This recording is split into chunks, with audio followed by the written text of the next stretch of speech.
여러분 안녕하십니까? C채널 뉴스입니다. 최근 우리 사회에서 동성애 문제가 쟁점이 되고 있는 가운데 얼마 전 군내 동성애 처벌법으로 불리는 군형법 조항을 폐지하려는 움직임이 있기도 했습니다. 기독교계 단체가 이에 대해 반대 입장을 밝히며 군내 동성애와 성추행 문제를 해결하기 위한 정책을 국회에 제안했습니다. 곽영신 기자의 보도입니다. 지난 6월 이른바 군대 내 동성애 처벌법으로 불리는 군형법 92조 6항을 폐지하려는 움직임이 일어나 논란이 일었습니다. 일부 국회의원과 시민 등 6천여 명은 이 조항이 대표적인 성소수자 차별 법안이라며 폐지를 촉구하는 입법 청원서를 국회에 제출했습니다. 보수 기독교계는 이에 대해 깊은 우려를 나타내며 법조항 폐지를 막는 활동에 나섰습니다. 한국교회 언론에는 입법 청원의 타당성 조사를 목적으로 군내 성추행 실태 조사를 벌이고 지난 18일 그 결과를 발표했습니다. 군필 남성 1,000여 명을 대상으로 실시한 이 조사에서 응답자 37.6%가 군대에서 성추행 사건을 보고 들었으며 36.4%가 군내 성추행과 동성애는 서로 연관이 있다고 답변한 것으로 나타났습니다. 또 70%가 군내 동성애 허용에 반대하고 64%가 군형법 92조 6항을 더 강화해야 한다고 응답했습니다. 한국교회 언론에는 이 같은 조사 결과를 토대로 군대 내 성범죄가 동성애에서 비롯되거나 동성애적인 요소가 있다고 지적하면서 군형법 92조를 폐지하면 안 된다는 입장을 밝혔습니다. 이에 더해 한국장로교 총연합회 등 보수 기독교 단체는 23일 군대 내 성추행과 동성애 문제 해결을 위한 정책을 제안하고 나섰습니다. 한장총 대표회장 권태진 목사를 비롯한 단체 대표들은 새누리당과 민주당을 각각 방문해 군내 성추행 실태 조사 결과와 개선 방안을 담은 정책 제안서를 제출했습니다. 이들은 군내 성범죄는 군 본연의 임무를 수행하는 데 방해가 될 뿐만 아니라 피해자들에게 씻을 수 없는 상처를 준다며 예방교육과 피해 보상을 시행하는 등 개선 방안을 마련해야 한다고 전했습니다. 지금 현재 군대에서는 동성애를 금지하는 법이 있어요. 그걸 없애려고 그러잖아요. 그러니까 그거 없애면 안 되죠. 더 강력해서 젊은이들을 마음껏 보낼 수 있도록 국가에 봉사할 수 있도록 해야 되지. 정책 제안서는 군이 주기적으로 성추행 실태를 조사해 대통령과 국회에 보고하는 방안, 군 성범죄 피해자 신고센터를 만들고 피해자들에게 적절한 보상을 해주는 방안을 담고 있습니다. 성범죄 예방교육과 동성애 실태 교육을 강화하고 병사들의 외출 외박을 늘리는 내용도 포함됐습니다. 제안서를 수령한 여야당은 관련 내용을 검토해 정책에 반영하겠다는 입장을 밝힌 것으로 알려졌습니다. 한편 군형법 92조 6항의 폐지를 주장하는 측은 이 조항이 강제적인 추행뿐만 아니라 자발적인 성관계까지 처벌 대상에 포함시키고 있어 차별 요소가 있다고 주장하고 있습니다. 또 군대 내 성추행과 동성애 사이에 직접적인 연관성도 부인하고 있어 관련 논의가 더 필요할 것으로 분석됩니다. 우리 사회에서 동성애 문제가 더 부각되면서 관련 쟁점 또한 다양해지고 있습니다. 한국교회가 건강한 성의식을 지키면서 소수자의 인권도 보호할 수 있도록 더욱 지혜를 모아야 할 것으로 보입니다. C채널 뉴스 곽영신입니다.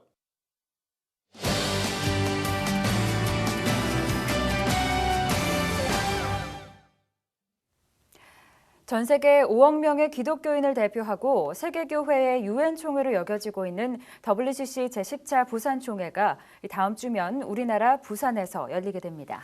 네, 그렇습니다. 이 역사적인 총회를 위해 그동안 한국교회는 내실 있는 준비를 진행해 왔는데요. 그 실무를 총괄해 오신 WCC 총회 한국준비위원회 조성기 사무총장을 모시고 자세한 이야기 나눠보겠습니다. 사무총장님 안녕하십니까? 네, 안녕하세요. 안녕하십니까? 네, 이제 WCC 총회가 일주일 앞으로 다가왔습니다. 현재 준비 상황 어떻습니까? 네, 지금 한국준비위원회 37명, 그리고 NCC 17명, 부산준비위원회 30명, 매스커뮤니케이션 팀 한 20여 명, 모두 한 110여 명이 풀타임 사역자들과 그 외 여러 사역자들이 정성 최선 다해서 기도하며 뜨거운 가슴으로 잘 준비하고 있고요. 이제 한 2, 3% 남은 이 일을 위해서 모두가 다 정성을 다하고 있습니다. 완벽한 총회 준비를 위해서 노력하고 있습니다. 네. 네, 이 총회 유치가 결정되고 지금에 이르기까지 이 어려움도 없지 않아 있었을 것 같습니다. 그 과정을 좀 설명해 주시겠습니까? 2009년 8월 31일 스위스 제네바 WC 중앙위원회에서 70대 59로 아주 힘든 경쟁을 시리아를 물리치고 부산 총회가 결정되었던 그 현장에 있었습니다. 그리고 바로 9월 11일 날 우리 3부 요인 다 참여하는 가운데 한 1,200여 명이 모여서 유치 감사 예배를 은혜 중에 감동으로 드렸고, 이후에 12월 말에 NCS 공식으로 구성 조직을 하고 1년여 동안의 조직 구성을 다 마치면서 한 1년 준비 끝에 2011년 10월 달에 사무실을 개소하고 준비를 하다가 2012년 1월 13일 날 전진대회를 통해서 12차례의 기도회를 거치면서 수많은 일들이 진행되어 왔습니다. 그런 가운데 특별히 2013년 금년 1월 14일 날 전진대회 이후에 보수 진보의 갈등 구조가 노정되면서 많은 시험도 있었고, 부분적으로 이제 반대하는 분들의 온갖 곡해와 음해와 비방성도 있었지만 이제는 모든 일이 다 진정이 되고, 이 정말 하나님 영광을 위해서 우리 한국교회가 세계교회에 주신 은총의 선물을 잘 감당하기 위해서 최선 다하는 많은 과정이 있었다. 이렇게 좀 간단히 설명드릴 수 있겠어요. 네. 네, 이번 총회 어떻게 진행될 예정입니까? 이 총회를 구성하는 주요 프로그램을 중심으로 간단하게 설명해 주시죠. 네, 우선 10월 28일, 29일 1박 2일 동안에 전통적으로 WC 총회 때마다 늘 해온 일입니다만 사전 대회가 있습니다. 네. 여성대회, 청년대회, 장애우대회, 원주민대회. 원주민대회는 대만에서 진행하고 오게 되겠습니다. 그러면 10월 30일 10시 반에 개회예배, 오후 2시에 개막식 이후에 모든 회부가 진행되는데, 이번 총회에서 가장 특징적이고 또 주요하게 눈여겨볼 그런 아주 감격적인 여러 일들이 있는데, 우선 개막식 때에 한국문화공연과 더불어 세계 모든 주요 교계 인사들의 인사, 또 로만 캐톨릭까지 참여하게 되는, 그리고 이제 그 마당 프로그램이라는 것이 있어서 여기서 전시, 워크샵, 부대 행사, 수많은 일들이 전시홀 전체에서 아주 충만하게 이루어지게 되겠고요. 게티케테라고 해서 전 세계 한국 신학생들의 공동훈련, 세계 신학생들의 공동 신학훈련의 아카데미 자리가 펼쳐지겠고, 에큐메니컬 20일 에큐메니컬 컨버세이션이라고 21개 주요한 주제, 인류가 공통으로 안고 있을 이 문제를 선교적으로 어떻게 풀어야 할 것인가 하는 부분에 대한 21가지의 에큐메니컬 대화가 있게 될 것이겠고요. 그다음에 이제 그 주말 프로그램이 또 중요한 모임이 되겠습니다. 주말 프로그램은 회무가 없는 토요일 날, 주일 날 이틀 동안에 부산과 다른 모든 지역 15군데로 흩어져서 한국 문화와 한국교회 현장을 보게 되고, 특별히 서울에 올라와서는 임진각과 도로산 전망대를 둘러보고 분단 상황을 지켜보면서 함께 아픔을 나누고 통일과 화해에 대한 비전을 나누게 되고, 그리고 명성교회에 와서 또 문화공연을 하게 되고, 주일날 각 교회를 순방하면서 한국교회 영성을 체험하게 되는 이런 다양한 프로그램이, 그 외의 모든 주제와 일치, 정의, 평화, 생명에 대한 이런 모든 과제들을 나눈 아주 다양한 프로그램이 아주 충만하게 준비되어 있다, 이렇게 설명드리겠습니다. 네, 이 WCC 총회가 한국에서 열린다는 것이 참 큰 의미가 있는 것 같은데요. 그렇습니다. 이 한국교회가 조금 염두에 두고 지켜봐야 할 것들이 무엇이 있을까요? 아마 이번에 가장 관심을 둘 수 있는 것은 또 세계교회에서도 그런 기대를 가지고 오게 되는데, 도대체 어떻게 유교의 또 지난날 아픈 역사의 시절에 있었던 한국에 대한 부정적인 이미지가 있었는데, 어떻게 선교 받는 나라가 130년 짧은 역사에 선교는 선교 대국이 되었고, 교회 부흥과 열정과 헌신이 이렇게 높아서 세계교회를 이끌 만한 한국교회가 되었는가, 아주 궁금할 겁니다. 또 한국 사회가 어떻게 경제 발전이 기적적으로 이루어졌으며, 어떻게 한국이 이렇게 성숙한 민주사회로 이루어졌는가, 이런 민주사회의 발전, 또 경제 성장, 한국의 열정과 헌신, 부흥, 이런 모든 것들이 궁금한 겁니다. 역사 발전에 한국교회가 어떻게 공헌했을까, 이런 점들을 보고 싶어하면서 더불어 지구촌 유일의 분단 상황을 극복하기 위해서 교회가 어떤 평화적인 노력을 하는가, 아마 이런 등등이 세계교회에서, 한국교회에서 아마 경이로운 마음을 가지고 보고자 오게 될 것이겠습니다. 그래서 팔레스틴 평화와 한반도 평화는 전 세계 평화로 연결되는데, 이 문제도 평화 주제로 안고 세계교회가 찾아와서 함께 비전을 나누게 된 은혜의 잔치가 될 것이겠습니다. 네. 그렇다면 이번 WCC 부산 총회가 가진 중요한 의미가 또 있을 것 같은데요. 사무총장님은 어떻게 생각하시는지요? 아마 아시아에서 이제 두 번째 열리는 총회입니다. 1948년 네덜란드 암스테르담에서 창립 총회가 이루어진 다음에 1961년 3차 때 인도 뉴델리에서, 그리고 지금 대개 50년 만에 대륙을 돌아갈 수 있는 여기 두 번째 아시아 국가로서 한국에서 열리게 됐다는 것이 의미가 있겠고요. 그러면서 한국교가 이제는 그동안의 유럽과 미국 중심의 세계 선교와 세계 교회 모든 에큐메니컬 운동이 이제는 아시아, 아프리카로 이동되면서 그 중심축이 아시아, 그런 가운데도 이것을 감당할 만한 그런 한국교회라는 것을 전 세계가 공인하면서 이루어지는 이 은혜의 잔치이기 때문에 글로벌 한국총회 위상도 새로워지게 될 것이고 세계 에큐메니컬 운동의 리더십도 새롭게 창출되어지는 이런 상당히 역사적인 한국의 발전의 시발이 되지 않겠는가.